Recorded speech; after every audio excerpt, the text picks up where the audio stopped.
Buka lembaran hari yang penuh keberkahan bersama kami, Programa 1 RRI Cirebon, kanal informasi dan inspirasi dalam Mutiara Pagi.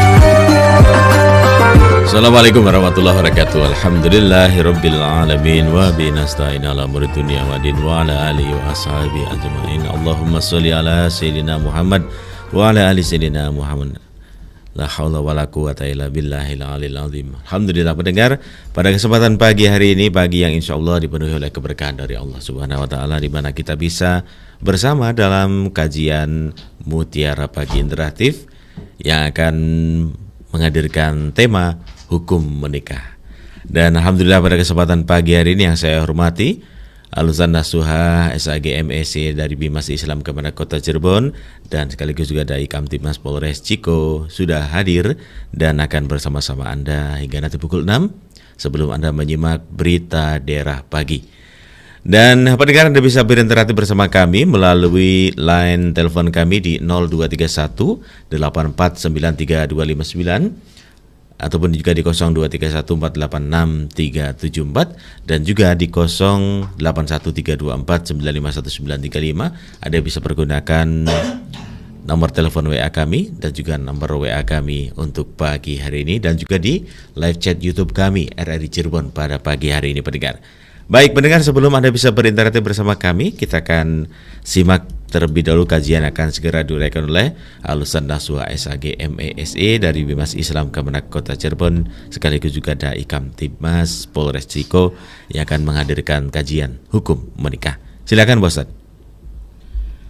Assalamualaikum warahmatullahi wabarakatuh. Waalaikumsalam warahmatullahi wabarakatuh. Innal hamdalillah nahmaduhu wa nasta'inuhu wa nastaghfiruh wa na'udzu billahi min syururi anfusina wa min sayyiati a'malina. May yahdihillahu fala mudhillalah wa may yudlil fala hadiyalah. Asyhadu an la ilaha illallah wahdahu la syarikalah wa asyhadu anna Muhammadan abduhu wa rasuluh. Allahumma shalli wa sallim wa barik ala sayyidina Muhammad wa ala alihi wa ashabihi wa barik wa sallim ajma'in. Rabbi israh li sadri wa yassir li amri wahlul 'uqdatam min lisani yafqahu qawli. Ya Fattahu ya Alim, iftah lana futuhal arifin. Para pendengar setia RRI Radio Kanal Inspirasi yang dimuliakan oleh Allah Subhanahu wa taala.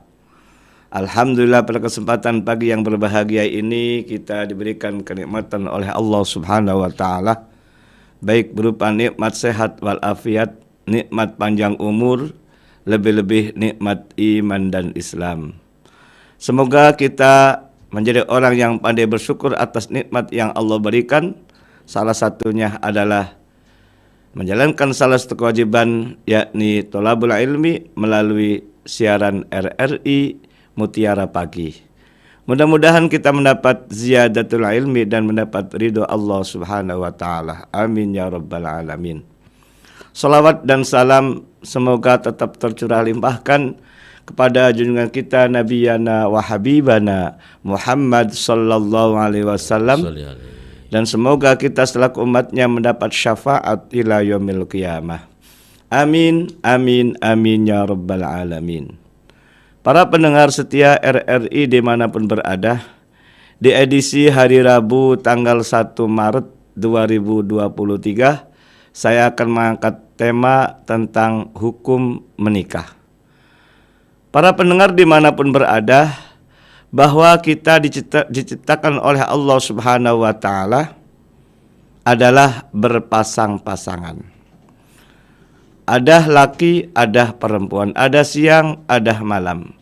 Maka khusus bagi manusia, ketika kita akan menghadapi ataupun akan mempersiapkan dalam rumah tangga yang baik, maka salah satu di antaranya adalah melalui akad nikah ataupun proses pernikahan.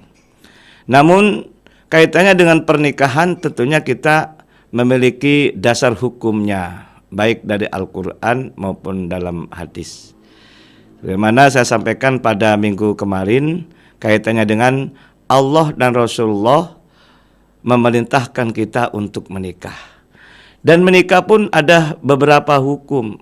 Kalau melihat dari konteks hadis Nabi, an-nikahu sunnati faman raghiba an sunnati falaisa minni. Nikah adalah merupakan sunnahku, kata Nabi. Barang siapa yang tidak menikah atau membenci menikah, bukanlah termasuk umatku. Berarti secara dasar, secara ideal, nikah itu adalah sunnah. Kalau sunnah adalah ketika mengerjakan mendapatkan pahala dan tidak mengerjakan tidak mendapat apa-apa. Namun ketika ada orang mau menikah dilihat dari niatnya. Kalau niatnya itu hanya semata mencari dunia semata atau menguruk kekayaan orang lain, tujuannya tidak baik, maka bisa juga dikatakan hukumnya nikah itu adalah haram. Contoh, seumpama ada orang kaya raya, kemudian bagaimana caranya mengeruk harta kekayaannya, ataupun niatnya menghancurkan keluarga dari pihak tertentu. Kalau suami mau menikahi calon istrinya supaya keluarga calon istrinya itu akan hancur, maka itu boleh dikatakan hukumnya haram. Tidak boleh melaksanakan pernikahan tersebut. Dan ketika orang ini memiliki harta kekayaan dan kemudian sudah dewasa, khususnya untuk laki-laki ini, kemudian kalau tidak menikah khawatir akan terjadi perzinaan. Apalagi seumpama perkenalan atau ta'aruf itu sudah lama gitu loh. Atau istilah lain pacaran sudah lama. Kalau sekiranya ditunda-tunda pernikahannya itu menjadi bahaya. Maka hal demikian itu wajib hukumnya orang itu segera untuk menikah. Karena secara ekonomi dia mapan, kan sudah bekerja. Kemudian secara usia pun sudah cukup melebihi dari usia 25 seumpama. Maka untuk menghindari dari perzinaan itu, maka wajib hukumnya untuk menikah. Para pendengar setia RRI Radio Kanal Inspirasi yang dimuliakan oleh Allah Subhanahu wa taala. Kemudian bisa juga hukumnya itu makruh.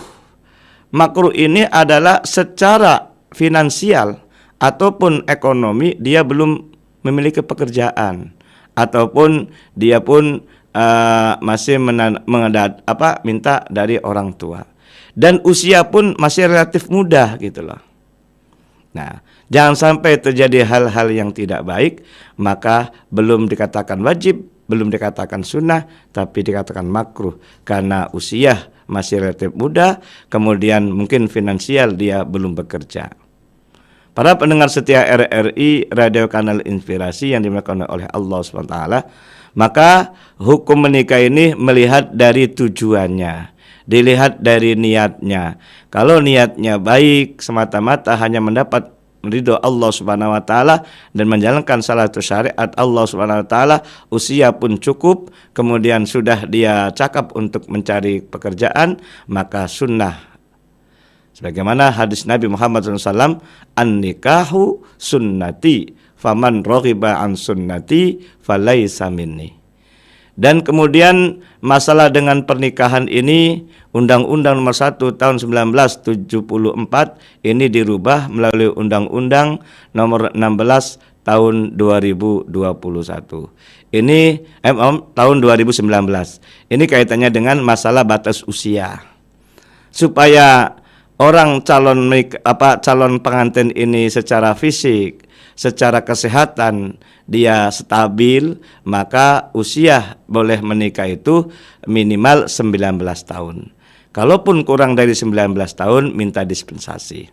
Mudah-mudahan dengan pernikahan ini kuat secara mental, secara fisik, ini insya Allah akan membina rumah tangga dengan sakinah, mawaddah, warahmah. Tujuan sakinah itu adalah supaya kita menikah dalam rumah tangga ini tenang, damai, ada suami, ada istri. Bahkan ketika ada hal-hal yang sifatnya ini krusial, maka bisa dicurhatkan kepada pasangannya, sehingga damai kelihatannya. Dan ketika setelah bekerja capek dan seterusnya, ketika sudah pulang dan sampai di rumah ada istri, ada suami, ada anak-anak, kan menjadi segar bugar juga. Bahkan ketika capek dalam bekerja, kalau sudah pulang ke rumah ini ada tanda tangis dari keluarga, anak-anaknya terutama, ini insya Allah akan hilang kecapean tersebut. Dan menikah pun adalah mawaddah, cintanya itu tumbuh saat waktu pandangan mata pertama. Namun yang nama cinta kan akan pudar setelah fisiknya orang itu berubah juga gitu loh. Namun yang ketiganya adalah marahmah, kasih sayang. Makanya tidak hanya sekedar cinta, tapi kasih sayangnya akan tumbuh di saat sudah usia lanjut. Maka menikah ini kalau bisa sampai akhir hayat, jangan sampai nenek-nenek dan kakek-kakek. Karena kakek-kakek nenek kan masih ada usia sebelumnya kan gitu loh. Karena tidak sedikit ketika sudah kakek-kakek, sudah nenek-nenek, malah cerai gitu loh. Jadi kalau bisa menikah ini sepanjang hayat. Terima kasih, mudah-mudahan apa yang disampaikan ini menjadikan keberkahan dan ada perbendaharaan ilmu kaitannya dengan hukum menikah. Terima kasih Mas Fian.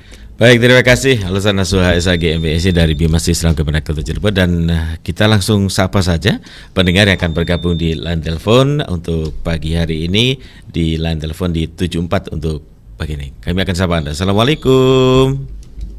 Waalaikumsalam warahmatullahi wabarakatuh, Mas Rian. Pak Nurubin, silakan. Assalamualaikum, Ustaz. Waalaikumsalam warahmatullahi wabarakatuh. Sehat Pak Nurubin? Alhamdulillah. Alhamdulillah. Ini memang menarik juga. Minggu kemarin juga membicarakan ini. Dan memang ini barangkali memang tugas dari Hari Rebo ini, karena menyangkut perkawinan, waris dan wakaf. Kali ini rupanya pada perkawinan atau pernikahan. Lah, memang dalam pernikahannya undang-undang tahun awal ya tahun 74 tadi yang saya katakan sampai dengan sekarang diperbarui, hanya perubahan masalah usia, umur atau usia. Ya, itu mudah-mudahan juga nanti bisa dilaksanakan. Namun bagaimana pertimbangannya kalau mereka belum umur dilarang nikah, tapi kalau sudah umur kok tidak ada anjuran dari pemerintah untuk menikah ya. Mungkin mereka yang sudah 30 tahun harus nikah, kalau tidak nikah ada hukuman atau ada sanksi bagaimana. Ini kok tidak ada ya. Jadi memang perimbangan ini kurang seimbang ini. Ini sih menurut saya karena hanya secara subjektif ya. Jadi mereka dilarang menikah, tapi nanti kalau sudah saatnya mau menikah, mereka ada kesulitan menikah. Barangkali di pedesaan, di kampung kami ini, orang-orang tua kita kan, lah, pemuda wadon ya, anggur gagian kok harus gede sekolah, kadang-kadang kapiran. Lalu mereka kecil-kecil ya, jadi pengantin. Ini kadang-kadang ke sana. Namun secara akal memang banyak faktor. Untuk itu maka dalam hal ini, memang kita juga mengharapkan bahwa penjelasan-penjelasan ini cukup masuk akal dan kita masyarakat bisa memahaminya.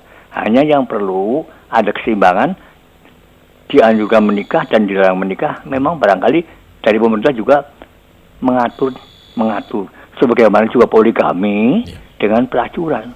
Ini dua hal yang berbeda, tapi memang dalam agama dilarang.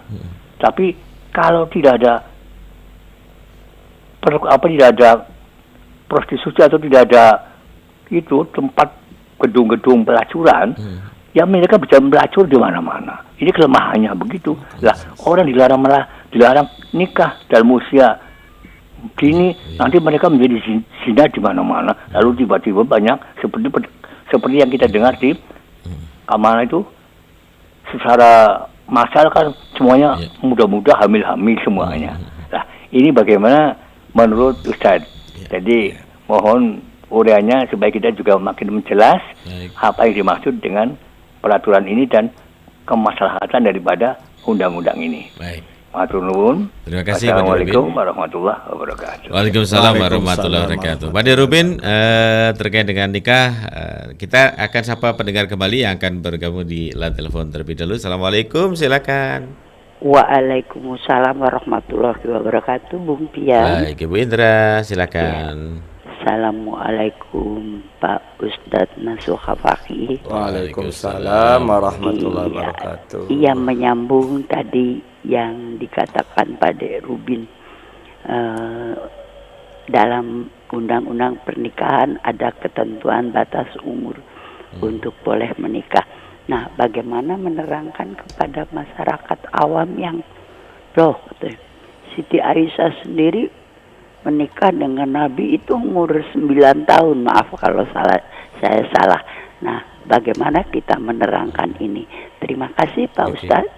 Assalamualaikum warahmatullahi wabarakatuh. Waalaikumsalam warahmatullahi wabarakatuh. Mungkin dapat telepon dulu Pak Ustadz. Kita akan menjawab untuk pagi ini. Silakan Pak Ustadz dari Pak Dirubin terlebih dahulu. Ya, terima kasih Pak Dirubin di Brebes, Tanjung, dan Bunda Indra di Pelayangan.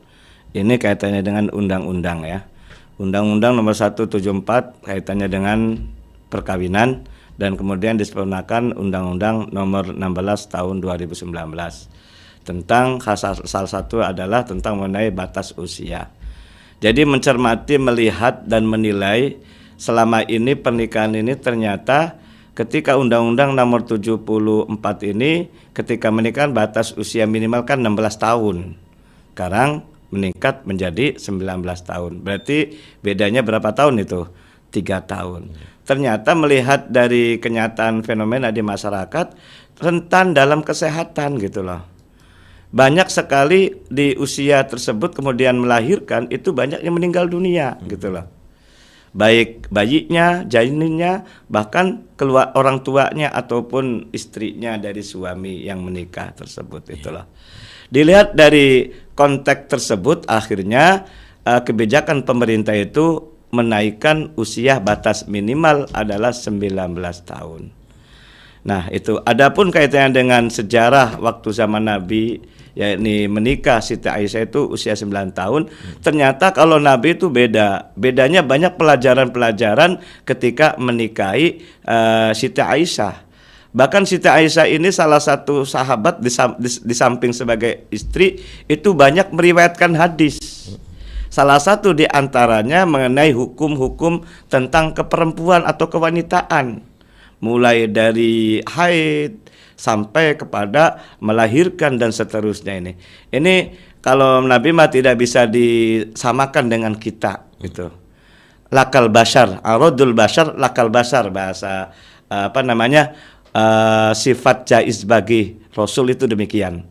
Aradul bashar, lakal bashar. Jadi Nabi Muhammad adalah manusia, tapi tidak seperti manusia biasa. Nah itu kalau kita membandingkan dengan Nabi tidak bisa gitulah. Tapi kaitannya dengan masalah usia itu rentan kematian, rentan ketidaksehatan ini kaitannya dengan usia dini gitu loh. Bahkan ada filmnya Pernikahan Dini kan gitu. Dan ketika menikah di usia dini juga persoalan di keluarga itu problemnya luar biasa. Tidak saling menghargai, tidak saling menghormati. Karena namanya usia remaja kan darah muda ibaratnya kan gitu. Darah muda berarti kan sedikit ada dipermasalahkan dan seterusnya gitulah. Nah, untuk menghindari hal demikian itu, maka pemerintah merevisi Undang-Undang nomor 1 tahun 74 ini dengan Undang-Undang nomor 16 tahun 2019. Adapun sumama pertanyaan dan Pak Dirubin, kenapa usia dibatasi batas minimalnya, kemudian dilarang bahasanya, bahkan ketika usia sudah dewasa tidak ada motivasi, tidak ada himbauan dan seterusnya gitulah. Ya, semua persoalan di dunia ada istilah plus minus sebetulnya sih. Ada kurangan dan ada kelebihan. Namun ketika anak itu belum mencapai usia cukup 19 tahun bisa loh. Ada dispensasi ataupun ada minta keringanan gitu loh. Supaya karena sudah menjalin ta'arufnya sudah luar biasa gitu loh. Namun kadang-kadang disalahartikan juga gitu di masyarakat itu. Contohnya di antara supaya bisa menikah di bawah usia 19 tahun, udahlah kawin dulu, ataupun mohon maaf kadang-kadang LKMD itu loh. Apa LKMD itu? Lamaran kari meteng dikit. Nah, gitu. Itu pun kadang-kadang salah paham dari masyarakat itu loh. Nah, kita ambil positifnya kenapa pemerintah ini usia ini dinaikkan dari 16 menjadi 19, rentan kesehatannya supaya teratasi, tereliminir lah gitu loh. Karena kita ini ketika menikah di usia remaja ataupun dini itu khawatir hal-hal yang sifatnya fisik itu tidak kuat itu. Nah, kaitannya dengan masalah bagaimana kalau usia sudah dewasa, sudah 30 bahkan 40 dan seterusnya belum menikah ini. Ya, harus difasilitasi juga, terutama lembaga-lembaga yang sosial ya, sosial keagamaan, terutama mangga mengadakan pernikahan massal kan gitu. Nah, ada panitianya, ada menginisiasi. Ternyata ketika pernikahan massal itu banyak peminatnya kadang-kadang itulah. Cuma sayang aja belum ada untuk menginisiasi ini. Supaya apa? Supaya masyarakat juga terbantu gitu loh. Dan jangan lupa, sebagaimana saya sampaikan kemarin, ketika menikah ini jangan takut masalah ekonomi. Kalau ekonomi, insya Allah akan mencukupi loh. Ada dalam hadisnya yang kemarin saya sampaikan juga gitu loh. Nah, jangan sampai ketika kita menikah itu sudah usia lanjut dan seterusnya. Maka ada pertanyaan dari siapa tuh kemarin tuh? Oh ya, dari Pak Derubin juga itu loh. Lebih baik mana, menikah dulu baru bekerja atau bekerja dulu baru menikah gitu loh. Kalau saya lebih baik menikah dulu baru bekerja. Kalau menikah dulu baru bekerja, insya Allah kalau sudah menikah Allah melampangkan harta. Sebagaimana saya sampaikan, an-nikahu miftahur rizki. Nikah ini akan pembuka rizki. Minimal ketika sudah menikah, sang suami ini berpikir, yang dulu saya makan sendirian, sekarang makan berdua. Bagaimana cara mendapatkannya kan gitu. Nah, kalau bekerja dulu baru menikah, mohon maaf, kadang-kadang sudah lalai kalau sudah tahu uang tuh. Gitu loh. Betul. Sehingga menjadilah kalau perempuan sebagai wanita karir gitu loh. Dan yang kedua, ketika sudah kaya gitu loh, calon pasangannya mau mendekati itu loh, PDKT itu takut itu loh. Sementara dia tidak penghasilan, kemudian si wanitanya itu luar biasa, sudah kaya dan seterusnya gitu loh. Nah, ini akibat dampak dari bekerja dulu baru menikah. Nah, itu loh. Kemudian mohon maaf, ketika orang tua perempuan jangan sampai menganggap ketika pacarnya, anaknya itu belum punya kerjaan, kemudian dah nanti aja lah gitu loh. Mencari pasangan ataupun calon-calon menantu yang kaya raya itu tidak jaminan gitu loh. Ketika anaknya kaya calon menantunya itu kaya, tidak jaminan gitu loh. Bisa jadi gara-gara kekayaan bisa menjadi KDRT gitu loh. Bisa menjadi kekayaan, bisa menjadi sewenang-wenang kepada istrinya kan gitu. Nah, di situ. Maka kita kembali kepada niatnya harus yang tulus, luruskan niat supaya tujuan pernikahan adalah untuk membina rumah tangga yang sakinah mawaddah itu terlaksana gitu loh. Demikian. Apalagi yang ada di samping saya nih Pak Ustadz, ada Mas Doni Pak Ustadz. Oh, udah cakep itu orangnya Mas Doni, udah kerja gitu. Nah, makanya cepat nikah gitu Pak Ustadz. Doanya saya gitu ya Pak Ustadz ya. Terus saya nggak ada kameranya nih di ruang di ruang operator gitu ya. Barangkali ada yang ngelirik Mas Doni gitu ya Mas Doni ya.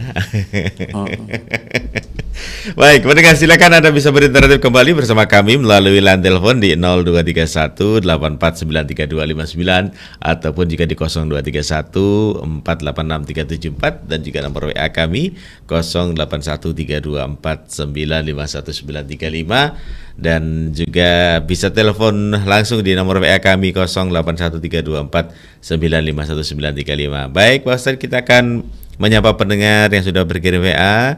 Assalamualaikum Pak Kiai Nasuha, maaf bertanya mengenai ta'aruf. Katanya kalau ngobrol berduaan laki-laki sama wanita itu tidak boleh karena yang ketiganya yaitu syaitan. Yang saya tanyakan, di zaman sekarang ini kan ngobrol berdua di media atau di WhatsApp gitu. Itu bagaimana Pak Ustadz? Seperti apa sih batas ta'aruf itu? Terima kasih. Dari Mimi Aam. Mimi Aam, terima kasih. Di kesempatan pagi ini. Silakan dijawab. Berarti di Gantar ya. Iya. Ya, kaitannya dengan ta'arufan antara laki dan perempuan harus berhati-hati. Benar kata Mimi Aam ini, ada hadisnya itu ya. Jadi ketika berkumpul antara laki dan perempuan lawan jenis, ini ingat yang tiganya ada setan. Artinya bisikan-bisikan rayuan setan luar biasa. Karena sebabnya setan kan ingin mencari teman. Nah itu. Bagaimana caranya? Salah satunya mungkin akhirnya terjadi perzinaan dan seterusnya. Makanya kalau pacaran jangan terlalu lama-lama deh kan gitu. Tetap melalui ta'aruf juga. Dengan ta'aruf ini saling kenal satu dengan yang lain. Perkenalan itu tidak selama-lamanya lah, karena akibat dari perkenalan bisa menjadi masalah. Adapun sekarang dibantu sebetulnya dengan ada media sosial itu bisa terbantu. Dulu kan susah kita bertemu gitu loh. Nah sekarang gampang, walaupun bahkan sekarang perjodohan ataupun antara satu dengan yang bisa ketemu melalui media sosial. Iya. Media sosial ini bisa lewat Twitter, bisa lewat FB dan seterusnya. Perkenalan itu di situ sebagai ajang perkenalan. Namun kita dalam hal percakapan ini yang harus hati-hati. Walaupun secara langsung maupun melalui media maya ya, dunia maya, tapi hati-hati jangan sampai terjerumus kepada hal-hal yang sifatnya mendekati perzinaan. Maka kata Al-Qur'an itu wala taqrabuz zina. Ya, artinya janganlah kamu mendekati perzinaan. Mendekati saja tidak boleh itulah. Nah, pendekatan melalui perzinaan itu melalui percakapan, melalui gambar-gambar dan seterusnya kan gitu. Maka hati-hatilah dalam hal ini. Makanya kalau sudah mengenal, kalau sudah kaitannya dengan tahu posisi keadaannya dengan lama-lama, lebih baik secepatnya untuk menikah kan gitu loh. Entah itu belum punya maupun sudah punya pacar, kalau sudah usia yang sudah berlanjut maka segera untuk menikah. Kalau sekiranya sudah usia di atas 35 dan seterusnya harus ada mediasi. Ya, baik orang tuanya. Maka biro jodoh itu sangat penting sebetulnya kan gitu. Kan gitu. Tapi sekarang juga kan bergantung niat lah Pak Ustadz ya. Iya, tergantung niat. Biro jodoh ada, kemes media sosial banyak, tapi niatnya orangnya ya dalam arti mungkin ya tadi dikatakan Pak Ustadz gitu ya. Masalah ekonomi saya kan belum bekerja, saya kan belum mencukupi kerjanya, saya kan masih serabutan dan lain sebagainya gitu Pak Ustadz. Masih banyak hal yang seperti itu Pak Ustadz ya. Makanya banyak pikiran ini banyak menjadi masalah gitu loh. Makanya dalam masalah apapun jangan banyak pikiran, banyak dipikirin gitu loh. Kalau banyak dipikirin nanti susah gitu loh. Dan ini juga bagi mungkin himbauan Pak Ustadz ya bagi yang mempunyai anak wanita gitu Pak Ustadz ya. Kalau menerima mantu ya jangan dalam tanda kutip kerjanya apa gitu ya, penyiar gajinya kecil, nah nanti aja gitu. Kerjanya apa? Operator gajinya kecil Mas Doni ya. Makanya kita harus kembali kepada tawakal kepada Allah. Baik Pak Ustadz. Kita akan menyapa pendengar Pak Ustadz untuk pagi hari di line telepon. Orang pakai terputus di 081324951935. Kita akan menyapa. Assalamualaikum Pak Kiai, sehat selalu. Dari Mbak Ulul di Talun Cirebon. Seseorang yang nikah tapi hidupnya berjauhan Pak Ustadz. Masalah nafkah terpenuhi, cuma suami segala urusan rumah tangga diserahkan sama istri, termasuk mau membangun rumah. Istrinya mengeluh terus. Ini mengeluh apa nih? Mengeluh apa nih? Apa yang harus dilakukan istri? Solusinya Pak Ustadz, terima kasih. Begitu Pak Ustadz. Tapi kita siapa pendengar yang sudah yang sudah bersama di line telepon. Kita akan menyapa terlebih dulu. Assalamualaikum, silahkan. Waalaikumsalam warahmatullahi wabarakatuh Mas Bian. Baik, Pak Aman silakan. Makasih Mas Bian. Assalamualaikum Pak Kiai. Waalaikumsalam warahmatullahi wabarakatuh. Pak Maman, Bapak sehat? Alhamdulillah sehat Pak Kiai ya. Pak Kiai sehat juga ya? Ya, alhamdulillah sehat daripada minggu kemarin. Makasih nih. Ini redaksinya sebaliknya nih. Kalau tadi masalah pernikahan, ini masalah perceraian nih. Kira-kira bagaimana pandangan Pak Kiai ini? dilihat dari segi akhlak buruk, agamanya baik, atau sebaliknya. Kemudian suami tidak memberikan nafkah, kemudian suami tidak menggauli istrinya, tidak memenuhi kewajiban seorang suami, dan tidak dicintai pada suaminya. Nah, ini redaksinya bagaimana kira-kira ini? Itu yang pertama. Yang kedua, masalah perceraian di pengadilan agama, ini informasi saja nih, tapi ini bukti bahwa biaya itu ditentukan oleh jarak. Kalau dalam kota hanya 300, kalau di luar kota 700. Nah, sekarang kalau luar kotanya di Losari, katakanlah Kabupaten Cirebon, dengan di Kedaung, ini kan berbeda, tapi biayanya sama 700. Nah, ini mungkin kebijakan dari pengadilan agama, tapi mungkin pakai tahu ini bagaimana nih pertimbangan masalah ini. Terima kasih. Wassalamualaikum warahmatullahi wabarakatuh. Waalaikumsalam warahmatullahi wabarakatuh. Pak Kiai, singkat-singkat saja Pak Kiai ya. Ada beberapa WA yang masuk juga, tapi memerlukan jawaban Pak Kiai gitu ya. Dari Pak Syabudin, terima kasih. Assalamualaikum warahmatullahi wabarakatuh, dari hamba Allah di Majalengka, Pak Kiai. Pak Kiai mau tanya, apakah betul orang yang tidak menikah Allah sudah menyediakan pasangannya di akhirat? Wah, iya, nanti dijawab lagi. Singkat aja Pak Kiai ya mungkin ya. Mohon pencerahannya, terima kasih. Dan kedua dari Kang Asep. Kang Asep, terima kasih. Badai nakon Pak Kiai. Hukumnya apa kalau kita sudah balik kemudian secara ekonomi belum mencukupi atau belum ada penghasilan tetap? Ini termasuk hukum nikahnya apa Pak Kiai? Kesuwun, Mas Bian harus dibaca. Oke, terima kasih Kang Asep di Karangkendal. Silakan Pak Kiai. Ya, terima kasih untuk mengenai Pak Maman ya, kaitannya dengan masalah akhlak buruk, tentang suami tidak menafkahi, tentang mengenai tidak memenuhi kebutuhan hak dan kewajibannya. Makanya ketika setelah menikah, ini suami ini harus diminta untuk perjanjian. Namanya ta'liqut talak. Ketika sudah membacakan perjanjian ta'liqut talak setelah menikah, itu sebagai dasar untuk mengajukan gugatan cerai dari istrinya ke suami, itulah namanya talak huluk gitu ya. Karena ternyata suaminya ini melanggar yang lainnya, sama seperti tadi sampaikan, jauh di mata ya, dekat di hati. Kerjaannya di luar negeri, tapi tercukupi dalam ekonominya gitu loh. Ya, Mbak Ulul tadi itu ya. Betul, nah gitulah. Nah, bagaimana kalau sekiranya ini pihak perempuannya ini merasa istilahnya dirugikan dalam tanda kutip, tidak berdampingan setiap saat, kemudian walaupun ekonominya terpenuhi, bisa juga mengajukan gugat cerai ke pengadilan agama. Namun ingat, namanya perceraian itu perbuatan yang halal tapi dibenci oleh Allah Subhanahu wa taala. Abghadul halali indallahi tolak. Kalau bisa dihindari gitu loh. Harus kita sabar dan sabar, berarti kan gitu. Nah, tapi kalau sekiranya ini sebagai jalan untuk segera untuk punya dampingan yang setia dan berdekat, yaitu caranya. Tapi pakai ada yang mengatakan bahwa kalau 3 bulan ataupun 3 bulan berturut tidak dikasih nafkah. 6 bulan berturut tidak dikasih nafkah, dengan sendirinya jatuh talaknya. Begitu, tapi kan tetap prosesnya mengajukan gugatan dulu kan gitu loh. Karena negara kita bukan negara harus negara hukum, artinya harus ada proses hukum yang dilalui kan gitu loh. Nah, gitu. Makanya perceraian pun dihitung setelah dibacakan putusannya di ke pengadilan agama gitu loh, melalui baik itu iddah dan seterusnya gitu loh.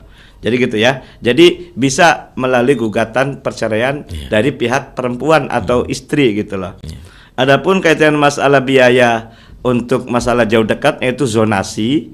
Zonasi itu mungkin ada ketentuan dari pengadilan tersebut. Kalau saya melihat, mencermati, mungkin kaitannya dengan mengantar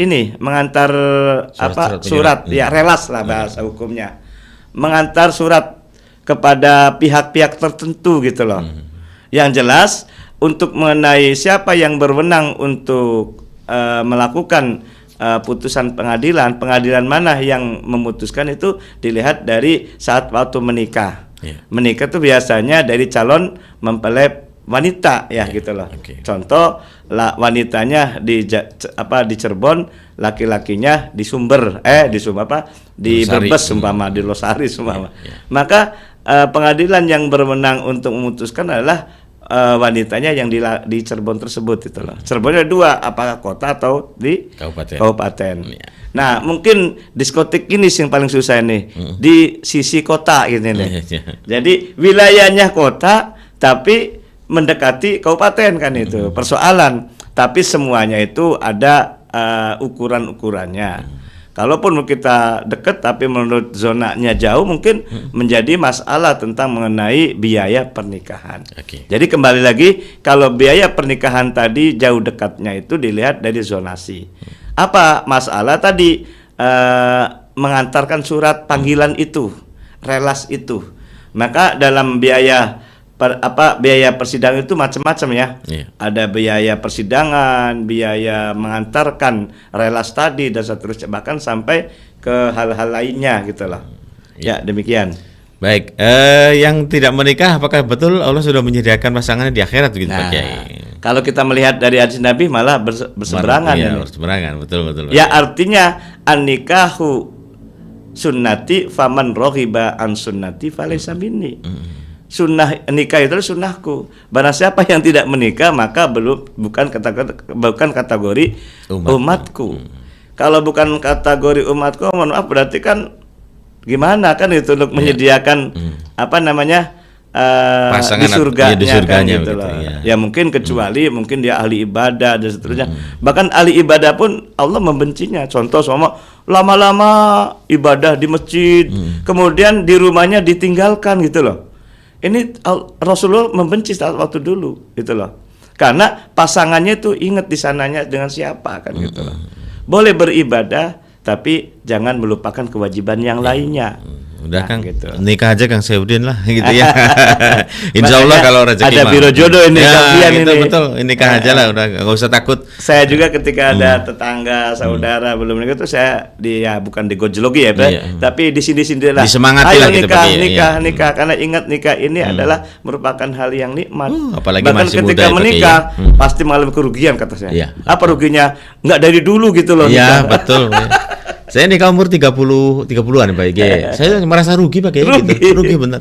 Kenapa nggak dari dulu saya nikah gitu ya. Begitu nikmatnya dapat pahala loh. Ya. Ini kita satu lagi dari Kang Asep di Karangkendal, kalau kita sudah balik kemudian secara ekonomi belum mencukupi atau belum ada penghasilan tetap, ini termasuk hukum nikahnya apa Pak Kiai? Hukumnya makruh. Ya. Sebabnya apa? Karena secara ekonomi belum. Iya. Walaupun tadi saya sampaikan menikah dulu baru bekerja kalau bisa. Makanya makruh kan apa peribahasa makruh itu? Dikerjakan tidak menjadi apa-apa gitu loh. Meninggalkan dapat pahala kan gitu. Tapi yakin aja lah Pak Kiai ya. Iya. Yakin aja lah gitu. Yang penting seperti tadi Pak Kiai katakan dan banyak saya juga waktu dulu ya Pak Kiai ya, umur 3 bulan tuh waduh nikah, kiai-kiai yang di samping saya itu bilang, "Udah, kamu nikah, jangan takut masalah rezeki." Iya, betul. Nikah itu ibarat gembok sama kunci. Iya. Ketika kunci sama gembok menyatu akan terbuka pintu rezeki. Nah, Wah, gitu. An-nikahu miftahur rizki. Betul. Nikah ini pembuka pintu rezeki, gembok karo kunci, benar Iya, lah. betul gitu. Akan bisa benar, diambil semuanya. Ini pengalaman saya loh pendengar ya, pendengar saya ini Iya. pengalaman saya Ya, gitu. makanya tidak hanya sekedar kita ilmu, Betul. tapi motivasi. Betul, inilah. Pak Kiai. Baik, Pak Kiai, waktu misalkan kita nih Pak Kiai untuk kesempatan Pak Kiai. Padahal kita pengen lama-lama ya Pak Kiai ya. Nanti di episode Di episode berikutnya. Baik, Pak Kiai ada yang satu ingin disampaikan sebelum kita akhiri. Silakan Pak Kiai. Ya, terima kasih para pendengar dimanapun berada. Ayo kita bersama-sama untuk niatkan, luluskan niat untuk membina ataupun merencanakan membina rumah tangga yang sakinah mawaddah warahmah, tapi utamanya adalah niat. Dengan niat itu mudah-mudahan Allah memberikan ridho, dan Allah ridho memberikan kemudahan-kemudahan, terutama pernikahan. Karena pernikahan ini jenjang salah satu di antaranya untuk perkembangbiakan manusia di muka bumi ini. Supaya tetap kita utuh dalam keluarga, maka nikah itulah salah satu gerbang utama yang harus dilalui. Jangan sampai tidak di luar nikah, bahaya luar biasa. Terima kasih. Wassalamualaikum warahmatullahi wabarakatuh. Waalaikumsalam warahmatullahi wabarakatuh.